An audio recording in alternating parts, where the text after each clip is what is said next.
जय श्री राम, जय हनुमान। 14 अक्टूबर 1958 को जैतपुर में किया गया प्रवचन। जीवन का उद्देश्य। मनुष्य जन्म दुर्लभ है, बार बार नहीं मिलेगा। अब के बिछड़े कब मिलेंगे, जाए पड़ेंगे दूर से। सबसे बड़े से बड़ा दुख है जन्म मृत्यु का, तथा सबसे बड़े से बड़ा सुख है मुक्ति का।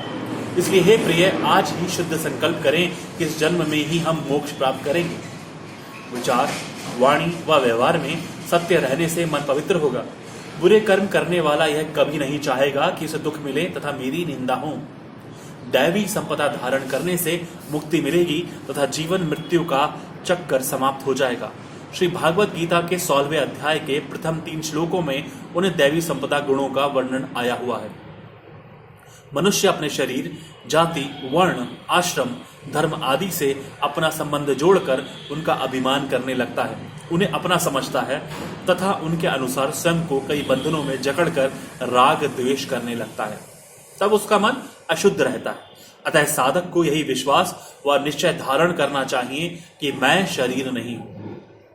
मुझे यह शरीर ईश्वर कृपा से साधना करने हेतु मिला है, ऐसा निश्चय करके शरीर में सुख की भावना नहीं रखनी चाहिए, उसे अपना नहीं मानना चाहिए।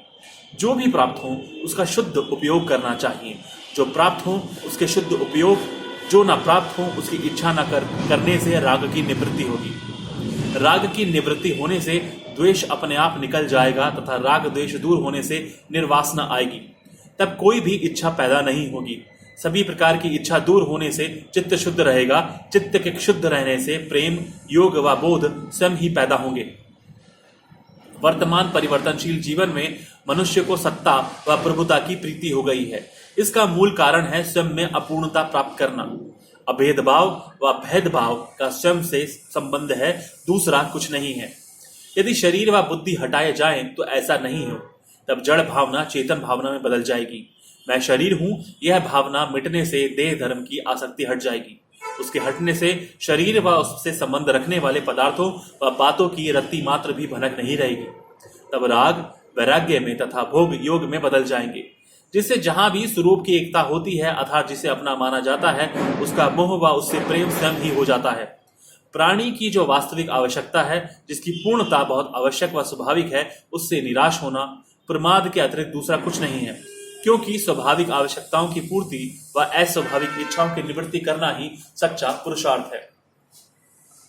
पहले बताया गया कि प्राणी जिससे स्वयं को मिलाता है उसे उसकी सिद्धि प्रतीत होने लगती है। इसलिए साधक को विचार करना चाहिए कि मैं जो स्वयं को मनुष्य मानता हूं, अतः पशु पक्षियों आदि प्राणियों से कौन सी बड़ी विशेषता रखता हूं।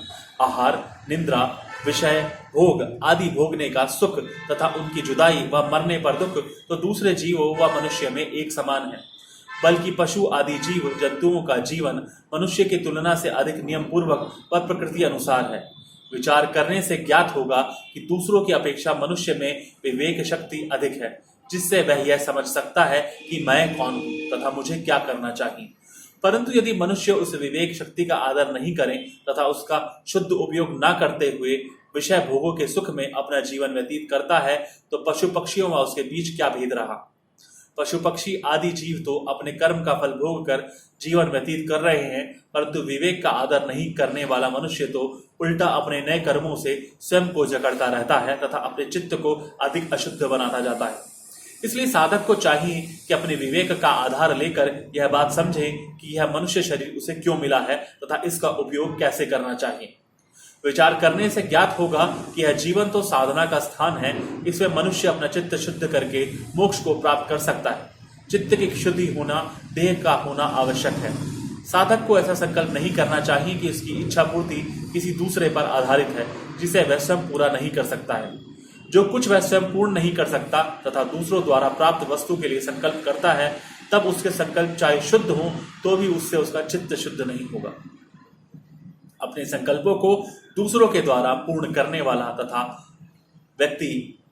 ऐसा व्यक्ति कर्जदार होता है तथा उसका चित्त अक्षुद्ध रहता है, तब पराधीनता बढ़ जाती है तथा पराधीन प्राणी कभी भी सुखी नहीं हो सकता।